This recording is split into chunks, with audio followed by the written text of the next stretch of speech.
Hi friends, welcome to Lakshmi Maths. இன்னைக்கு என்ன பார்க்க போறோம்னா, ரயில்வே எக்ஸாம்ல எக்ஸ்பெக்ட் பண்ணக்கூடிய மேக்ஸ் கொஸ்டின்ஸ் வந்து பார்க்க போறோம்.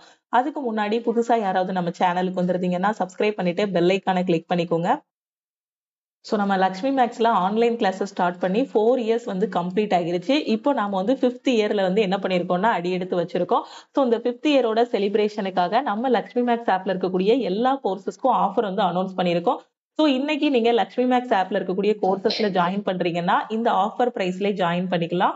All in one course join பண்றீங்க அப்படின்னா 2500 ரூபாய் நீங்க பே பண்ண வேண்டாம்.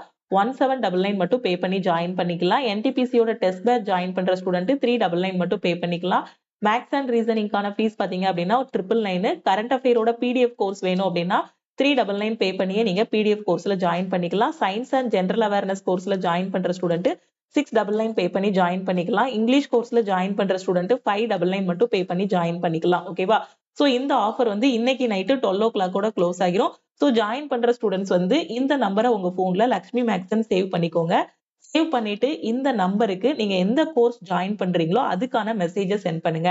ஐ want to join, suppose all in one course join பண்றீங்கன்னா I want to join all in one message அனுப்புங்க.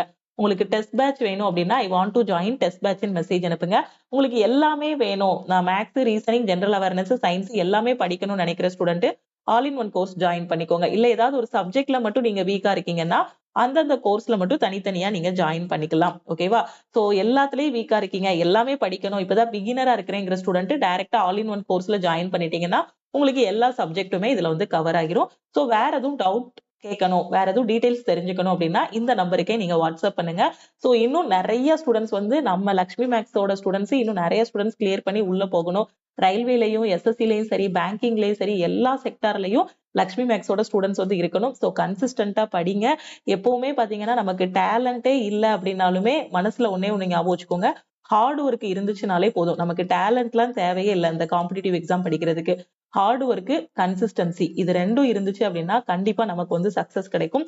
இது காம்படிட்டிவ் எக்ஸாம் மட்டும் இல்ல, இந்த லைஃப்லயே அப்படிதான். எல்லாருமே சாதிச்ச எல்லாருமே டேலண்ட் ஆனவங்கன்னு சொல்ல முடியாது. எல்லாருக்கும் பாத்தீங்கன்னா ஹார்ட் ஒர்க், கன்சிஸ்டன்சி, பேஷன்ஸ் இது 3 இருந்துச்சுன்னா நம்ம லைஃப்ல எவ்வளவு தூரம்னாலும் முன்னேறி போகலாம். ஏன்னா இப்போ ஹார்ட் ஒர்க் இருந்துச்சுன்னு வச்சுக்கோங்களேன், ஒரு சம்மு நமக்கு பார்த்த உடனே புரியலனாலும் 10 வாட்டி திருப்பி பார்த்தோம் அப்படின்னா அதுதான் ஹார்ட் ஒர்க். 100 வாட்டி திருப்பி பார்த்தோம்னாலும் அது பேரு தான் ஹார்ட் ஒர்க். கன்சிஸ்டன்சிங்கிறது ஒரு நாள்ல மட்டும் அந்த வேலையை விட்டுட்டு அப்படி போயிடக்கூடாது. டெய்லி எஃபோர்ட் போட்டே இருக்கணும். பேஷன்ஸுங்கிறது நமக்கு வெற்றி வருதோ தோல்வி வருதோ நம்மளோட உழைப்பை வந்து நாம அப்படியே போட்டே இருக்கணும். திருப்பி திருப்பி நம்மளோட உழைப்பை கொடுத்துட்டு இருந்தோம்னா அதுக்கான பலன் வந்து கண்டிப்பா கிடைக்கும். ஓகே, சோ இன்னைக்கு கிளாஸ்க்குள்ள போலாமா? சோ ஃபர்ஸ்ட் கொஸ்டின் பாருங்க. Root of 0.01 plus root of 0.0064 இருக்கு. இதோட மதிப்பை கண்டறியும் சொல்லியிருக்காங்க. ரொம்ப பேசிக்கான கொஸ்டின் தான். ஸ்டூடெண்ட்ஸ் வந்து இந்த புள்ளி வைக்கிறது, இந்த பாயிண்ட் எங்க வைக்கிறதுங்கிறதுல இதுல தப்பு விட்டுருவாங்க. சோ வெளியில ஒரு பெரிய ரூட் இருக்கு, அதுக்குள்ள 0.01 கொடுத்திருக்காங்க. அப்புறம் ஒரு பிளஸ் கொடுத்திருக்காங்க, அதுக்குள்ள ஒரு ரூட் இருக்கு. சோ இந்த ரூட்டுக்குள்ள பாத்தீங்க அப்படின்னா என்ன இருக்கு, 64 இருக்கு. ஃபர்ஸ்ட் அந்த நம்பருக்கு ரூட் எடுங்க. 64க்கு ரூட் எடுத்தா நமக்கு ஆன்சர் என்ன வரும், 8ன்னு கிடைக்கும். ஓகேவா? இப்ப எத்தனை டிஜிட் தள்ளி புள்ளி இருக்குன்னு எண்ணுங்க. 1, 2, 3, 4 4 டிஜிட் தள்ளி புள்ளி இருக்கா? அப்போ வர்க்க மூலம் எடுக்கும்போது, ஸ்கொயர் ரூட் எடுக்கும்போது எப்படி புள்ளி வைக்கணுங்கிறத தெரிஞ்சுக்கோங்க. 4 டிஜிட் தள்ளி புள்ளி வச்சிருந்தாங்க அப்படின்னா என்ன பண்ணணும்னா 4 டிவைடட் பை 2ன்னு போடணும். சோ 2ஆல டிவைட் பண்ணா என்ன பண்ணணும், 4 and 2 2 டைம்ஸ் கட் ஆகும். ஓகேவா? சோ எதுக்காக 2ஆல டிவைட் பண்றோம் அப்படின்னா இது வந்து ஸ்கொயர் ரூட். ஸ்கொயர் ரூட்னா 2ஆல டிவைட் பண்ணி புள்ளி வைக்கணும். கியூப் ரூட்னா 3ஆல டிவைட் பண்ணி புள்ளி வைக்கணும். அதுதான் கான்செப்ட். இப்ப 64க்கு ஸ்கொயர் ரூட் என்னன்னு தெரியும், 8. இப்ப எத்தனை டிஜிட் தள்ளி புள்ளி வைக்கணுங்கிறதுக்கு என்ன பண்ணணும்னா எத்தனை டிஜிட் இருக்கோ அதெல்லாம் கவுண்ட் பண்ணுங்க.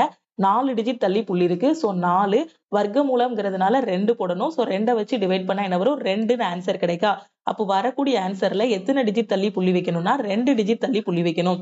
அப்ப 2 டிஜிட்னா 8, அதுக்கப்புறம் ஒரு 0 போட்டுக்கோங்க. அப்ப இதுக்கான ஆன்சர் என்ன வரும், 0.08ன்னு கிடைக்கும். ஓகே, இப்ப இது ரெண்டையும் ஆட் பண்ணா என்ன வரும், ரூட் ஆஃப் 0.08 பிளஸ் 0.01 என்ன வரும், 0.09ன்னு கிடைக்கும். ஓகே, இப்ப என்ன பண்ணணும், இதுக்கு ஸ்கொயர் ரூட் தான் எடுக்கணும். வெளியில எதுவுமே போடல அப்படின்னா ஸ்கொயர் ரூட்னு அர்த்தம். கியூப் ரூட்னா அவங்களே வெளியில வந்து 3 அப்படின்னு மென்ஷன் பண்ணிருப்பாங்க. ஓகே, சோ இப்ப 9க்கு ரூட் எடுத்தா என்ன வரும், 3ன்னு கிடைக்கும். இப்ப எத்தனை டிஜிட் தள்ளி புள்ளி இருக்கு, 2 டிஜிட் தள்ளி புள்ளி இருக்கு. இப்ப வரக்கூடிய ஆன்சர்ல எப்படி புள்ளி வைக்கணும் நாம, ஸோ இப்போ 2 இருக்கு. ஸோ ஸ்கொயர் ரூட்டுங்கிறதுனால 2ஆல டிவைட் பண்ணி ஸோ 2 கேன்சல் ஆகிரும் 1ன்னு வருதா. அப்போ ஒரு டிஜிட் தள்ளி புள்ளி வைக்கணும். இதுக்கான ஆன்சர் என்னன்னா 0.3. 0.3ங்கிறது ஆப்ஷன் ஏ. தெளிவா புரிஞ்சிருச்சா? நிறைய ஸ்டூடெண்ட்டுக்கு இந்த கொஸ்டினை சால்வ் பண்ண தெரியும், பட் புள்ளி எப்படி வைக்கணுங்கிறது தெரியாது. ஸோ ரொம்ப சிம்பிள், பேப்பர் பெண்ணே இல்லாம சால்வ் பண்ணிடலாம். கொஞ்சம் குயிக்கா சொல்லி கொடுக்குறேன், கவனிங்க. 0.0064 இருக்கா. அப்போ 64ஓட ஸ்கொயர் ரூட் எவ்வளவு? 8. இங்க 4 டிஜிட் தள்ளி புள்ளி இருக்கு. 4னா ஸ்கொயர் ரூட்னா 2ஆல டிவைட் பண்ணணும். அப்ப 4ல பாதி எத்தனை? 2ஆல டிவைட் பண்ணா 2.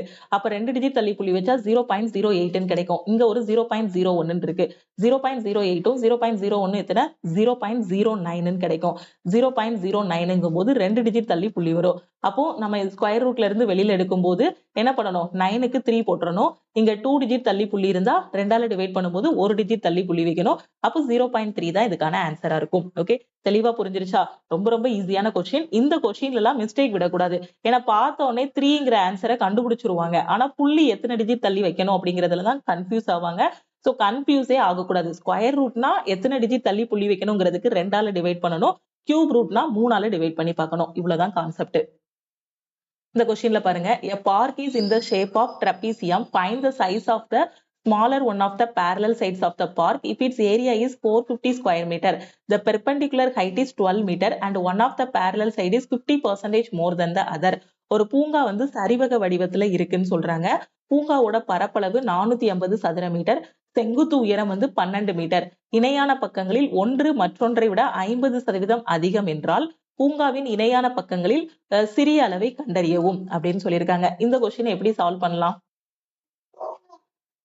சோ சரிவகத்தோட பரப்பளவு என்ன நமக்கு தெரியும்? 12 × a + b × h. இதுதான் சரிவகத்தோட பரப்பளவு. சோ இதுக்கு ஏரியா வந்து 450 சதுர மீட்டர் கொடுத்திருக்காங்க. அப்போ நம்ம வந்து ஏரியா 450 ஈக்குவல் டு 12 × a. ஏங்கிறது பாத்தீங்க அப்படின்னா ஒரு பக்கத்தோட அளவு, அப்படிதானே?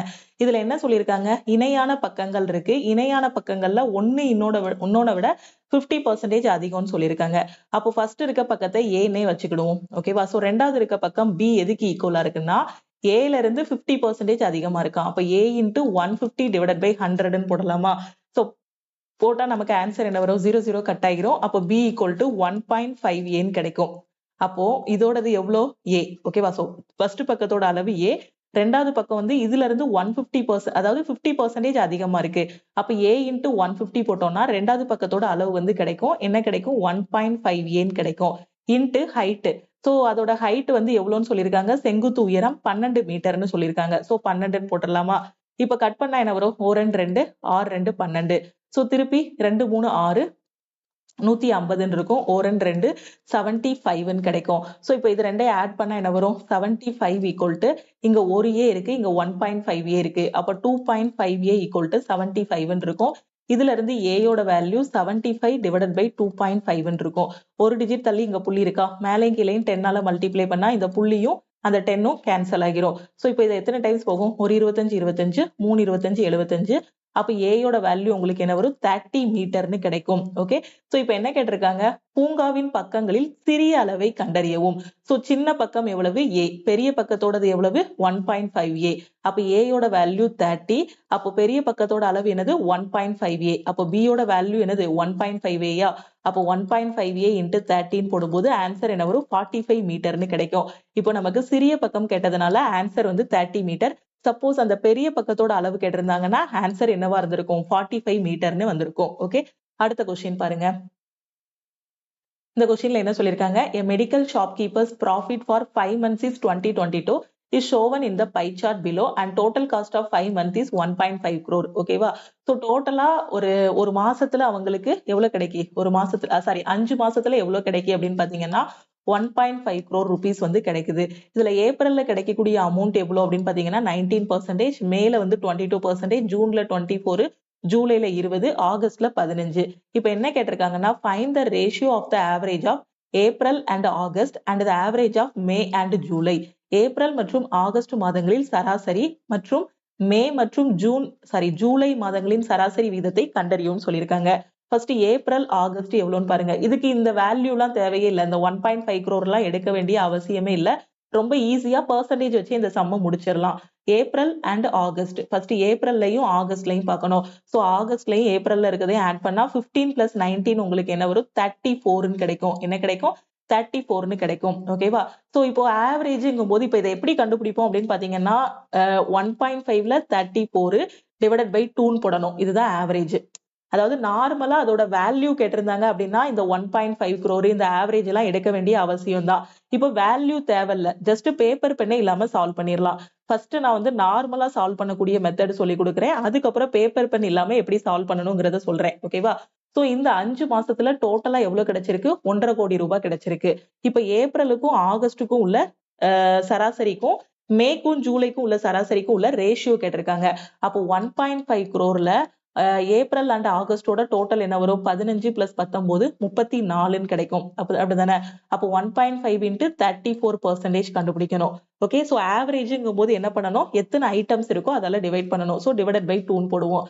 அதே மாதிரி வேற என்ன மாசம் கேட்டிருக்காங்க? மே அண்ட் ஜூலை கேட்டிருக்காங்க. அப்போ மே அண்ட் ஜூலை அப்படிங்கும்போது டோட்டல் 1.5ல எவ்வளவு பெர்சன்டேஜ் கண்டுபிடிக்கணும்? 22 பிளஸ் 20 42 கண்டுபிடிக்கணும். சோ 42% ஆவரேஜ்ங்கும் போது டிவைடட் பை 2 போடுவோம். சோ இதை கண்டுபிடிச்சு இதோட வேல்யூ கண்டுபிடிச்சு இதோட வேல்யூ கண்டுபிடிச்சு அதுக்கப்புறம் சில ஸ்டூடெண்ட் கேன்சல் பண்ணுவாங்க. அப்படி பண்ணும்போது ரொம்ப சுத்தி வளைச்சு போற மாதிரி இருக்கும். சோ இப்பவே டைரக்டா இந்த 2வையும் கட் பண்ணிடலாம். இந்த 1.5 இந்த 1.5 கட் பண்ணிடலாம். இந்த பெர்சன்டேஜ் கட் பண்ணிடலாம். சோ ஆன்சர் என்ன வரும் அப்படின்னு பாத்தீங்கன்னா 17:21ன்னு கிடைக்கும். ஓகேவா? சோ இந்த மாதிரி எழுதியும் சால்வ் பண்ணலாம். 17:21 ஆன்சர் கிடைக்கும். சோ பிகினர் ஸ்டூடெண்ட் என்ன பண்ணுவாங்க அப்படின்னு பாத்தீங்கன்னா ஃபர்ஸ்ட் இது ரெண்டோட ஆவரேஜ் அமௌண்ட் என்ன வருதுன்னு பாப்பாங்க. அதுக்கப்புறமா இந்த மே அண்ட் ஜூலைக்கு ஒரு ஆவரேஜ் அமௌண்ட் கண்டுபிடிச்சிட்டு அது ஒரு பெரிய நம்பர்ல கிடைக்கும். அதை உட்கார்ந்து சால்வ் பண்ணிட்டு இருப்பாங்க. சோ அப்போ எக்ஸாம்ல 2 நிமிஷம் 3 நிமிஷத்துக்கு மேல போயிடும். சோ நான் என்ன சொல்றேன் அப்படின்னு பாத்தீங்கன்னா ரெண்டுலயுமே நம்ம எடுக்கக்கூடிய 1.5ங்கிறது காமனா தான் இருக்கும். மொத்த டோட்டல்ங்கிறது 1.5 தான். அப்ப அதை என்ன பண்ணுங்க? மைண்ட்லயே கேன்சல் பண்ணிருங்க. 1.5ங்கிறது எப்படினாலும் கட்டுதான் ஆக போகுது. ஆவரேஜ்ங்கும் போது இங்கேயும் டிவைடட் பை 2 தான் போடுவோம், இங்கேயும் டிவைடட் பை 2 தான் போடுவோம். அப்ப இதுவும் கேன்சல் தான் ஆக போகுது. அப்ப ஏப்ரலுக்கும் ஆகஸ்டும் உள்ள டோட்டல் இருக்கு இல்லையா? அப்ப அதையும் மேக்கும் ஜூலைக்கும் உள்ள டோட்டலுக்கு மட்டும் ரேஷியோ கண்டுபிடிச்சா போதுமா? ஏன்னா இங்க இருக்க 2 இங்க இருக்க 2 ஆவரேஜ்ல கேன்சல் ஆகும். இங்க இருக்க டோட்டல் இங்க இருக்க டோட்டலும் கேன்சல் ஆகும். பெர்சன்டேஜ் கேன்சல் ஆக போகுது. அப்போ டைரக்டா இந்த 34க்கும் இந்த 42க்கும் மட்டும் ஆவரேஜ் கண்டுபிடிச்சா போதுமா? அப்படிதானே வருது. ஏன்னா இதெல்லாம் கேன்சல் தான் ஆகுது. அப்போ டைரக்டா எக்ஸாம்ல பார்த்ததுமே 15 பிளஸ் 19 34 அதுக்கப்புறம் இதுக்கு வந்து 42ன்னு போட்டு கட் பண்ணா 17:21 ஆன்சர் கிடைக்கும். சோ 17:21ங்கிறது ஆப்ஷன் ஏ. ஓகே, சோ எழுதவே வேண்டாம். ரொம்ப சுத்தி வலிச்சு இதோட அமௌண்ட் எவ்வளவு, அடுத்து அதோட அமௌண்ட் எவ்வளவுன்னு கொண்டு வந்து அதுக்கப்புறம் கேன்சல் பண்ணும்போது எக்ஸாமே முடிஞ்சு போயிடும். அப்படியும் பண்ணக்கூடாது, இப்படி எழுதவும் கூடாது. இப்ப நான் எழுதி காட்டினது எதுக்குன்னா உங்களுக்கு புரியணுங்கிறதுக்காக தான் எழுதி காட்டியிருக்கேன். எப்படி கேன்சல் ஆகும்னு நான் அப்படியே சொல்லிட்டு போயிருந்தா கொஞ்சம் கன்ஃபியூஸ் ஆகுவீங்கன்னா இங்கேயும் 1.5 வரும், இங்கேயும் 1.5 வரும், இங்கேயும் 2 வரும், இங்கேயும் 2 வரும். அப்ப இது எல்லாமே கேன்சல் ஆகிரும். அப்போ ஃபைனலா மிச்சம் இருக்கிறது இந்த நம்பர் மட்டும் தான் இருக்கும். இது எதுக்கு உட்கார்ந்து எழுதிக்கிட்டு? அப்படியே டைரக்டா ஆட் பண்ணா இது 34 இது 42ன்னு வரப்போகுது. அப்ப ரேஷியோ வந்து 17:21. ஓகே, அடுத்த கொஸ்டின் பார்க்கலாமா? இந்த கொஸ்டின்ல பாருங்க, the following bar graph shows receipts and expenditure of a business over 5 years. Gain equal to receipts minus expenditure. What is increase percentage in receipts from 2017 to 18? 2017 முதல் 2018 வரையிலான வரவுகளின் அதிகரிப்பு சதவீதம் என்ன? இதான் கொஸ்டின்ல கேட்டிருக்காங்க. இப்ப நமக்கு என்ன கேட்டிருக்காங்க? வரவுகள் எவ்வளவு? வரவுகள்ங்கிறது இந்த திக்கா ஷேட் பண்ணிருக்குது. அதாவது செலவுகள் அப்படிங்கிறது பாத்தீங்கன்னா இந்த கோடு கோடா போட்டிருக்கிறது இருக்கு இல்லையா? அதுதான் இங்க வந்து செலவுகள். இப்ப என்ன கேட்டிருக்காங்கன்னா 2017ல இருந்து 18க்கு வரவு வந்து எவ்வளவு அதிகரிச்சிருக்குன்னு கேட்டிருக்காங்க. ஓகேவா? சோ 2017ல வரவு எவ்வளவு? 64. 18ல வரவு எவ்வளவு? 80. புரியுதா? வரவுங்கிறது இந்த திக்கா ஷேட் பண்ணிருக்கிறது தான் வரவு. அப்போ 2017ல 64 இருந்திருக்கு, 2018ல 80 இருந்திருக்கு. சோ இப்போ 80 85? சோ 80 தான். ஓகே, சோ இப்ப எவ்வளவு அதிகரிச்சிருக்குன்னு உங்ககிட்ட கேட்டேன் அப்படின்னா நீங்க என்ன சொல்லுவீங்க? 2017ல 64 ரூபாய் வந்திருக்குன்னு வச்சுக்கோங்க. இதுல வந்து 80 ரூபாய் வந்திருக்கு 18ல. அப்ப எவ்வளவு இன்க்ரீஸ் ஆயிருக்குன்னா என்ன பண்ணுவீங்க? 80 மைனஸ் 64ன்னு சொல்லி 10ல 4 போனா 6, 7ல 6 போனா 1. சோ 16 வந்து அதிகரிச்சிருக்கு மேம் அப்படின்னு சொல்லுவீங்க. இப்ப எனக்கு எவ்வளவு அதிகரிச்சிருக்குன்னு வேண்டாம், எவ்வளவு சதவீதம் அப்படின்னு நான் கண்டுபிடிக்கணும். அப்ப எவ்வளவு அதிகரிச்சிருக்கு? 16. அத மேல போடுங்க. எங்க இருந்து அதிகரிச்சிருக்கு? 64ல இருந்து. அதை கீழே போடுங்க. சதவீதம்ங்கிறதுனால 100 தூக்கி இங்க போடுங்க. ஓகேவா? இப்ப கட் பண்ணா ஒரு 16 4 டைம்ஸ் போகும். ஒரு நாள் 4, 25 நாள் 100. ஸோ 25% அதிகமாயிருக்கு. ஸோ 25%ங்கிறது ஆப்ஷன் பி. தெளிவா புரிஞ்சிருச்சா? அடுத்த கொஸ்டின் போயிருமா? இந்த கொஸ்டின்ல பாருங்க, a is to b யோட வேல்யூ 7:4, a minus b யோட value 9. What is the value of a plus b ன்னு சொல்லியிருக்காங்க. a b யோட வேல்யூ 7:4. பேசிக்கான கொஸ்டின். a யையும் b யையும் கழிச்சா ஆன்சர் வந்து 9 வருதான். அப்ப a b யோட பார்ட் எவ்வளவு? a 7 பங்கு இருக்கு, b 4 பங்கு இருக்கு. டிஃபரன்ஸ் எடுத்தீங்கன்னா என்ன வரும்? 7 மைனஸ் 4 3 பங்கு வரும். அப்ப 3 பார்ட் எதுக்கு ஈக்குவலா இருக்கும்? 9க்கு ஈக்குவலா இருக்கும். இதுல இருந்து 1 பார்ட் கண்டுபிடிங்க. 1 பார்ட் கண்டுபிடிச்சீங்கன்னா உங்களுக்கு ஆன்சர் என்ன வரும்? 3 கிடைக்குமா? இப்ப a பிளஸ் b யோடது கேட்டிருக்காங்க. a and b யோடது எவ்வளவு? a யோடது 7 பங்கு, b யோடது 4 பங்கு. ஆட் பண்ணா 11 பங்கு கிடைக்கும். டோட்டலா 11 பார்ட் கிடைக்கும். அப்ப 11 பார்ட்டுக்கான ஆன்சர் கண்டுபிடிச்சா போதுமா? அப்ப இதுல இருந்து நம்ம என்ன பண்ணலாம்? ஒரு பார்ட் 3ன்னா 11 பார்ட் என்ன வரும்? 11 into 3 33. அப்படி ரேஷியோலே சம்ம முடிச்சிடலாம். ஓகே, ஸோ 33ங்கிறது ஆப்ஷன் டி. தெளிவா புரிஞ்சிருச்சா? ஸோ உங்களுக்கான ஹோம்ஒர்க் கொஸ்டின் என்ன அப்படின்னு பாத்தீங்கன்னா, a and b யோட வேல்யூஸ் என்ன அப்படிங்கிறத மறக்காம சொல்லுங்க. ஓகேவா? ஸோ இதுதான் உங்களுக்கான homework question. a and b யோட ஆன்சர் என்ன வருங்கிறத நீங்க கண்டுபிடிங்க. ஓகே, 1 பார்ட் கண்டுபிடிச்சாச்சு. அப்ப a and b யோடது என்ன? ஓகே, ஸோ அந்த பார்ட் வச்சே சம்ம முடிச்சிடணும். இப்போ டைரக்டா a மைனஸ் b யோட வேல்யூ 9ன்னு கொடுத்துட்டாங்க. இப்போ ரேஷியோல a வந்து 7 பங்கு இருக்கு, b 4 பங்குன்னு சொல்லிட்டாங்க. டிஃபரன்ஸ் எடுத்தா 3 பங்கு வரும். அப்போ 3 பங்கு 9னா ஒரு பங்கு என்னன்னு கண்டுபிடிங்க. ஒரு பங்கு 3ன்னு கிடைக்கும். ஏயையும் பியையும் ஆட் பண்ணா என்ன வரும்னு கேட்டிருக்காங்க. ஏயையும் பியை ஆட் பண்ணா 11 பங்கு வரும். ஒரு பங்கு 3னா 11 பங்கு என்ன வரும்? 33ன்னு கிடைக்கும். அவ்வளவுதான். ஓகே, சோ இது உங்களுக்கான கொஸ்டின். இதுக்கு ஆன்சர் என்ன வருங்கிறத நீங்க கண்டுபிடிங்க. அடுத்த கொஸ்டின் பாருங்க. From a cube whose edge is 25 centimeter, how many cubes of edge 5 centimeter each can be cut? 25 centimetre விளிம்பு கொண்ட ஒரு கனசதுரத்திலிருந்து தலா 5 சென்டிமீட்டர் விளிம்பு கொண்ட எவ்வளவு கனசதுரங்களை வெட்டலாம் அப்படின்னு கேட்டிருக்காங்க. சோ ரொம்ப ரொம்ப ஈஸியான கொஸ்டின். சோ ஒரு பெரிய கியூப் இருக்கு. ஓகேவா? அதோட எட்ஜோட அளவு எவ்வளவு அப்படின்னு பாத்தீங்கன்னா 25 சென்டிமீட்டர்னு சொல்லியிருக்காங்க. சோ ஒரு பெரிய கியூப் இருக்கு. ஓகே, சோ ஒரு பெரிய கியூப் இருக்கு. இந்த மாதிரி இருக்கு ஒரு பெரிய கியூப். இதை நான் எப்படி மாத்த போறேன் அப்படின்னு பாத்தீங்கன்னா, இதோட எட்ஜ் வந்து 25 சென்டிமீட்டர் இருக்கு. ஓகே, இப்போ இதை நான் வந்து குட்டி குட்டி கியூபா மாத்த போறேன். எனக்கு தேவையான அளவு நான் என்ன பண்றேன், இந்த மாதிரி குட்டி குட்டி கியூபா வந்து நான் வந்து மாத்த போறேன். எனக்கு எவ்வளவு தேவையோ அத்தனை கியூப் வந்து மாத்த போறேன். இவ்வளோ பெரிய பெரிய உருவத்தை இப்படி குட்டி குட்டியா மாத்துனீங்க அப்படின்னா எத்தனை குட்டி குட்டி கியூப் வந்து உங்களுக்கு கிடைக்கும்? இதான் கொஸ்டின்ல கேட்டிருக்காங்க. அப்ப இதோட மொத்த அளவு எனக்கு என்னன்னு தெரியணும். அப்ப மொத்த அளவுக்கு நான் என்ன பண்ணணும்னா இதுக்கு கன அளவு கண்டுபிடிக்கணும். இதோட வால்யூம் என்ன? இதோட மொத்தமா இதுக்குள்ள எவ்வளவு இருக்கு அளவுங்கிறதுக்கு நான் வந்து வால்யூம் கண்டுபிடிக்கணும். அப்போ கன அளவுக்கான ஃபார்முலா என்ன? கியூபோட கன அளவுக்கான ஃபார்முலா a கியூப். ஓகேவா? அப்போ இதோட விளிம்பு 25 சென்டிமீட்டர் அப்படின்னா இது பெருசா இருக்கும்போது அதோட கன அளவு எனக்கு என்ன வருது? 25 × 25 × 25ன்னு கிடைக்கும். இப்போ இது குட்டி ஆயிருச்சு. குட்டியா நான் மாத்தின பிறகு இதோட விளிம்பு வந்து எனக்கு 5 சென்டிமீட்டர் இருக்கு. அப்ப இது குட்டியா இருக்கும்போது இந்த ஒரு இதோட கன அளவு எனக்கு என்ன வரும்? இந்த குட்டியோட கன அளவு எனக்கு என்ன வரும்? 5 × 5 × 5ன்னு போடுவீங்க. ஓகேவா?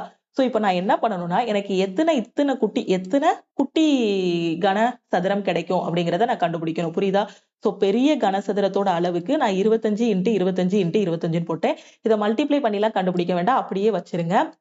அடுத்து இந்த சின்னதோட அளவு எனக்கு இதுன்னு தெரியும். ஓகேவா? 5 × 5 × 5ன்னு தெரியும்.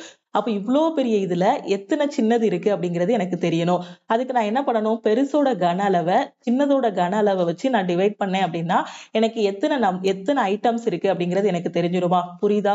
சோ இவ்வளோ பெரிய இதை நான் சின்ன சின்னதா மாத்த போறேன். இவ்வளோ பெருசா இருக்கும்போது அதோட விளிம்பு வந்து 25 இருக்கு. அப்ப கன அளவு கண்டுபிடிச்சா அதோட மொத்த அளவு எனக்கு கிடைச்சிரும். இந்த குட்டியா இருக்கும்போது இந்த ஒரு இதோட மொத்த அளவு எனக்கு என்ன கிடைக்குது? 5 × 5 × 5ன்னு கிடைக்குது. அப்ப இதை வச்சு இந்த பெருசை நான் டிவைட் பண்ணேன் அப்படின்னா டோட்டலா எத்தனை ஐட்டம்ஸ் இருக்குங்கிறது எனக்கு தெரிஞ்சிருமா? சோ கட் பண்ண என்ன வரும்? 1 5 5 5 5 25, 1 5 5 5 25. சோ 5 டைம்ஸ் போகும். அப்ப உங்களுக்கு என்ன வரும்? 5 கியூப்னு கிடைக்கும். 5 கியூபோட வேல்யூ எத்தனை? 125. அப்ப எத்தனை குட்டி கனசதுரங்களா மாத்தலாம்? 125 குட்டி கனசதுரங்களா நான் மாத்த முடியும். ஓகேவா? சோ ஒரு பெரிய கனசதுரமா இருக்கும்போது அதோட கன அளவு 25 கியூப்னு இருக்கு. அதே இது ஒரு குட்டி கனசதுரமா இருக்கும்போது எத்தனை எனக்கு கிடைக்கும் அப்படின்னு பாத்தீங்கன்னா 125 கனசதுரங்கள் வந்து கிடைக்குது. ஓகேவா? சோ 5 கியூப் 5 கியூப்ங்கக்கூடிய அளவுல 125 கனசதுரங்களா நான் வந்து வெட்டி வைக்கலாம். ஓகேவா? சோ 125ங்கிறது ஆப்ஷன் டி. ஓகே, தெளிவா புரிஞ்சிருச்சா? இந்த மாதிரி எக்ஸாம்ல கொஸ்டின் வந்து அடிக்கடி கேட்பாங்க. சோ இப்படி இருக்கு, பெருசா இருக்கும்போது ஒரு கனசதுரமா பாத்தீங்கன்னா இவ்வளவு பெருசு இருக்கு. இந்த ஒரு கனசதுரத்தை வெட்டி எடுத்தோம் அப்படின்னா இதை வச்சு நாம 125 கனசதுரங்கள் வந்து செய்யலாம். எவ்வளவு அளவுலனா 5 சென்டிமீட்டர் விளிம்பு இல்லைன்னா 125 கன அளவு உள்ள கனசதுரங்களா நாம மாத்தலாம். ஓகேவா? சோ அடுத்த கொஸ்டின் பார்க்கலாமா? So இந்த கொஸ்டின்ல பாருங்க, Mahesh and Suresh can complete a work in 20 days, 30 days respectively. They received rupees 3,300 for completing the work together. Find the share of Mahesh. Mahesh Sureshan ரெண்டு பேரும் வேலை பாக்குறாங்க. மகேஷ் கிட்ட ஒரு வேலையை கொடுத்தோம் அப்படின்னா 20 நாள்ல முடிக்கிறான். சுரேஷ் கிட்ட கொடுத்துக்கிறோம் அப்படின்னா அவன் 30 நாள்ல அந்த வேலையை முடிக்கிறான். ரெண்டு பேருக்கும் சேர்த்து 3,300 ரூபாய் சம்பளம் கொடுக்குறோம் அப்படின்னா அப்போ மகேஷுக்கு மட்டும் எவ்வளவு கொடுத்திருப்போம்? இதான் கொஸ்டின்ல கேட்டிருக்காங்க. ஓகே, சோ இது ரெண்டுக்கும் எல்சிஎம் எடுத்தா உங்களுக்கு ஆன்சர் என்ன வரும்? 20க்கும் 30க்கும் எல்சிஎம் என்ன வரும்? 60ன்னு கிடைக்குமா? எல்சிஎம் எடுக்கிறதுக்கான shortcut already all in one கோர்ஸ்ல சொல்லி கொடுத்திருக்கேன். இதை 60ஆ மாத்தணும் அப்படின்னா 3ஆல மல்டிப்ளை பண்ணணும். இதை 60ஆ மாத்தணும் அப்படின்னா 2ஆல மல்டிப்ளை பண்ணணும். சோ இதுதான் என்னது? திறன். ஓகேவா? சோ இதுதான் உங்களுக்கு என்னது? Total work. ஓகே, சோ இப்போ அருணோட திறன், அருண் தானே? சோ இவன் யாரு? மகேஷ் சுரேஷா? சோ நான் ஏபின்னு போட்டேன்னா சோ மகேஷ் சுரேஷ்னு வச்சுக்கோங்க. ஓகே, சோ மகேஷோட திறமை எவ்வளவு அப்படின்னு பாத்தீங்கன்னா ஒரு நாளைக்கு 3 கேக் பண்றான். ஒரு நாளைக்கு எத்தனை கேக் பண்றான்? 3 கேக் பண்றான். சுரேஷோட திறமை எவ்வளவு அப்படின்னு பாத்தீங்கன்னா ஒரு நாளைக்கு 2 கேக் பண்றான். ஓகே, சோ டோட்டலா சம்பளம் எவ்வளவு கொடுத்துருக்கோம்னா 3,300 ரூபாய் கொடுத்தாச்சு. அவன் ரெண்டு பேர் கையிலையும் 3,300 ரூபாயை கொடுத்துட்டோம். கொடுத்துட்டு நீங்க ரெண்டு பேரும் பிரிச்சுக்கோங்க அப்படின்னு நாம சொல்லிட்டோம். ஓகேவா? சோ இப்போ மகேஷோட திறமை எவ்வளவு? ஒரு நாளைக்கு 3 கேக் பண்றான். இவன் திறமை எவ்வளவுன்னா ஒரு நாளைக்கு 2 கேக் தான் அவன் வந்து என்ன பண்றான்? பண்ண முடியுது. டோட்டலா எவ்வளவு ரூபாய் கொடுத்திருக்கோம்? 3,300 ரூபாய். இந்த 3,300 ரூபாய்ங்கிறது இவங்க ரெண்டு பேரோட திறமையும் சேர்ந்தது. அப்போ 3 + 2 எத்தனை? 5 பார்ட் வரும். அப்போ 5 பார்ட் எதுக்கு ஈக்குவலா இருக்கும்? 3,300க்கு ஈக்குவலா இருக்கும். இதுல இருந்து 1 பார்ட் என்னன்னு கண்டுபிடிங்க. So orange 5, orange 30, orange 30, 660. இதுதான் உங்களுக்கு என்னது? 1 பார்ட். இப்ப யாரோட பங்கு கேட்டிருக்காங்க? மகேஷோட பங்கு கேட்டிருக்காங்க. சோ மகேஷோட திறமை எவ்வளவு? ஒரு நாளைக்கு 3 கேக் பண்ணுவான். அப்படிதானே? அப்போ 3 பார்ட். அவனோட திறமை எவ்வளவுனா 3 பார்ட். அப்போ ஒரு பார்ட் 660னா 3 பார்ட் என்ன வரும்? 3 × 660. 6 3 18, 6 3 18 1 19, 1,980 ரூபாய். அப்போ மகேஷுக்கு எவ்வளவு ரூபாய் போகும்? 1,980 ரூபாய் போகும். சப்போஸ் சுரேஷுக்குன்னா எவ்வளவு போகும்? 2 பார்ட். அப்ப 66 × 2, 6 2 12, 6 2 12 1 13. சோ எவ்வளவு போகும் அப்படின்னு பாத்தீங்கன்னா 1,320 ரூபாய் போகும். யாருக்கு? சுரேஷுக்கு. ஓகே, சப்போஸ் சுரேஷோடது கேட்டாங்கன்னா 1 பார்ட் × 2 போட்டீங்க அப்படின்னா சுரேஷோடது கிடைச்சிரும். தெளிவா புரிஞ்சிருச்சா? மகேஷுக்கு 1,980, சுரேஷுக்கு 1,320. எப்படி சேலரி கொடுப்போம்? அவனோட திறமைய வச்சுதான் நாம சேலரி கொடுப்போம். ஓகேவா? சோ அவங்களோட திறன் எவ்வளவு இருக்குன்னு பாத்துக்கோங்க. 1 பார்ட் கண்டுபிடிச்சு அதோட மல்டிப்ளை பண்ணீங்கன்னா ஆன்சர் வந்துரும். ஓகே, அடுத்த கொஸ்டின் பாருங்க. The difference between two numbers is 720. If 12% of one number is equal to 20% of other number, then find the greater of the two numbers. இரண்டு எண்களுக்கு இடையிலான வித்தியாசம் 760. ஒரு எண்ணின் 12% மற்றொரு எண்ணின் 20க்கு சமம் எனில் இரண்டு எண்களில் பெரிய எண்ணை கண்டறியவும் அப்படின்னு சொல்லியிருக்காங்க. ரொம்ப ஈஸியான கொஸ்டின். இப்போ ஃபர்ஸ்ட் நம்பரை நான் ஏன்னு வச்சுக்கிறேன். ரெண்டாவது நம்பர் என்ன பண்ணிக்கலாம்? பின்னு வச்சுக்கலாம். ஓகேவா? ஒரு எண்ணின் 12%. இப்ப ஏயோட 12% இருக்கு இல்லையா? அது எதுக்கு ஈக்குவலா இருக்கு அப்படின்னு பாத்தீங்கன்னா பியோட 20%க்கு ஈக்குவலா இருக்குன்னு சொல்றாங்க. ஓகே, சோ இப்ப ரெண்டுல எது பெருசுன்னு கண்டுபிடிக்கணும். ஏயோட 12%, பியோட 20%க்கு ஈக்குவலா இருக்கு. இப்ப பெர்சன்டேஜ் கட் பண்ணிடலாம். லெட்டரை ஒரு பக்கம் கொண்டு வாங்க. A/B = 20/12 கிடைக்கும். சோ உங்களுக்கு என்ன கிடைக்கும்? 5 4 20, 3 4 12 கிடைக்கும். அப்ப A/B, ஏயோடது எவ்வளவு கிடைக்குன்னா ரேஷியோல A 5 பங்கு, B வந்து 3 பங்குன்னு கிடைக்கி.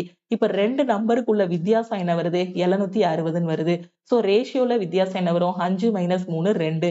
சோ 2 பார்ட் 760னா ஒரு பார்ட் உங்களுக்கு என்ன கிடைக்கும்? 760 / 2 380ன்னு கிடைக்கும். ஓகே, சோ இதுல பெரிய நம்பர் எது அப்படிங்கறத நாம கண்டுபிடிக்கணும். பெரிய நம்பர் எது இருக்குதுல? எதுக்கு ரேஷியோ அதிகமா இருக்கு? ஏக்கு தான். அப்ப ஏயோடது 5 பங்கு இருக்கு. அப்ப ஏ தான் பெரிய நம்பர். அப்போ 380 × 5ன்னு போட்டா ஆன்சர் வந்துடும். 8 5 40, 5 3 15, 15 4 19, இங்க ஒரு 0 இருக்கா? சோ 1900. இதுதான் என்னது பெரிய நம்பர். சப்போஸ் சின்ன நம்பர் எதுன்னு கேட்டா என்ன பண்ணணும்? b யோட மல்டிப்ளை பண்ணணும். ஏன்னா b யோடது 3. 5 பெருசா 3 பெருசா? 5 தான் பெருசு. அதனாலதான் பெரிய நம்பர்ங்கிறதுனால 5 கொடுத்து மல்டிப்ளை பண்ணோம். சப்போஸ் சின்ன நம்பர்னா 3 வச்சு மல்டிப்ளை பண்ணிருக்கணும். சோ 380 × 3, 8 3 24, 9 9 2 11, 1140. சோ சின்ன நம்பர்னா இது ஆன்சர் வந்திருக்கும். 1140 தான் இதுக்கான ஆன்சரா இருக்கும். ஓகே. சோ இது போக இன்னும் நிறைய கொஸ்டின்ஸ் இருக்கு. சோ இந்த கொஸ்டின்ஸ் எல்லாத்தையும் நாம வந்து அடுத்தடுத்த கிளாஸ்ல டிஸ்கஸ் பண்ணலாம். சோ இன்னைக்கு நாம வந்து 5th இயரோட செலிப்ரேஷன் இருக்கிறதுனால எல்லா கோர்ஸுக்குமே ஆஃபர் வந்து அனௌன்ஸ் பண்ணியிருக்கோம். அந்த ஆஃபர் வந்து இன்னைக்கு நைட்டு 12 o'clock க்ளோஸ் ஆகிரும். சப்போஸ் நீங்க கோர்ஸ்ல ஜாயின் பண்றீங்க அப்படின்னா நைட்டு 12 o'clock ஆஃபர் பிரைஸ்ல வந்து ஜாயின் பண்ணிக்கலாம். ஓகே. கிளாஸோட ஸ்டார்டிங்லேயே நான் சொல்லிட்டேன் ஒவ்வொரு கோர்ஸுக்கும் என்னென்ன ப்ரைஸ் வச்சிருக்கோம் அப்படின்ட்டு. ஸோ இன்னைக்கு ஜாயின் பண்ற ஸ்டூடெண்ட் ஆப்ல இருக்க இந்த ப்ரைஸ் நீங்க பே பண்ண வேண்டாம். ஸோ எந்த கோர்ஸ் ஜாயின் பண்ணாலும் இந்த ப்ரைஸ்ல நீங்க வந்து ஜாயின் பண்ணிக்கலாம். ஸோ ஜாயின் பண்ணக்கூடிய ஸ்டூடெண்ட் மறக்காம இந்த நம்பருக்கு வாட்ஸ்அப் பண்ணுங்க. ஸோ இந்த ஆஃபர் வந்து இன்னைக்கே க்ளோஸ் ஆகிரும். ஸோ நைட்டு 12 o'clock க்ளோஸ் ஆகிரும். ஓகேவா? ஸோ ஜாயின் பண்ணக்கூடிய ஸ்டூடெண்ட் மறக்காம வாட்ஸ்அப் பண்ணுங்க. அதே மாதிரி நம்ம டெலகிராம் குரூப்ல ஜாயின் பண்ணலன்னா டெலகிராம் குரூப்லையும் ஜாயின் பண்ணிக்கோங்க. இன்ஸ்டாகிராம்லயும் லக்ஷ்மி மேக்ஸை ஃபாலோ பண்ணிக்கோங்க. திருப்பியும் நாம அடுத்த கிளாஸ்ல மீட் பண்ணலாம். உங்க ஃப்ரெண்ட்ஸும் எக்ஸாமுக்கு ப்ரிப்பேர் பண்றாங்க அப்படின்னா மறக்காம அவங்களுக்கும் இந்த வீடியோவை ஷேர் பண்ணுங்க.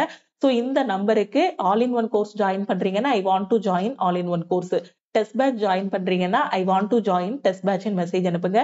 இன்னும் கோர்ஸை பத்தி டீடைல்ஸ் தெரிஞ்சுக்கணும், டெமோ வீடியோஸ் எல்லாம் நான் பார்க்கணும் அப்படின்னு நினைச்சீங்கன்னா லக்ஷ்மி மேக்ஸ் ஆப்பை ஓபன் பண்ணிட்டு உள்ள ஆப்ல போய் பாத்தீங்கன்னா டெமோ கிளாஸஸ் எல்லாமே இருக்கும். அதுல பாத்துக்கலாம். ஃப்ரீ டெஸ்ட் அட்டன் பண்ணி பார்க்கணும் அப்படின்னு நினைக்கிற ஸ்டூடெண்ட்டும் லக்ஷ்மி மேக்ஸ் ஆப்பை டவுன்லோட் பண்ணிட்டு அதுல போயும் நீங்க ப்ரீ டெஸ்ட் அட்டன் பண்ணி பாத்துக்கலாம். ஓகேவா? இன்னும் எக்ஸ்ட்ரா டீடைல்ஸ் தெரிஞ்சுக்கணும் அப்படின்னா இந்த நம்பருக்கு வாட்ஸ்அப் பண்ணி கேட்டுக்கலாம். ஓகே. ஸோ பிளே ஸ்டோர்ல லக்ஷ்மி மேக்ஸ் ஆப் இருக்கும். ஃபர்ஸ்ட் ஆப்பை டவுன்லோட் பண்ணிக்கோங்க. அதுல உங்களோட மொபைல் நம்பர் என்டர் பண்ணுங்க. அதுக்கு ஒரு ஓடிபி வரும். அதை வச்சு லாகின் பண்ணிக்கலாம். ஆப்ல போய் டைரக்டா பே பண்ண வேண்டாம். ஆப்ல கோர்ஸோட ஃபீஸ் எல்லாமே அதிகமா இருக்கும். ஸோ இந்த ஆஃபர் பிரைஸ்ல ஜாயின் பண்ற ஸ்டூடெண்ட் ஃபர்ஸ்ட் இந்த நம்பருக்கு வாட்ஸ்அப் பண்ணிருங்க. ஓகேவா? ஸோ திருப்பியும் நாம வந்து அடுத்த கிளாஸ்ல மீட் பண்ணலாம். தேங்க்யூ.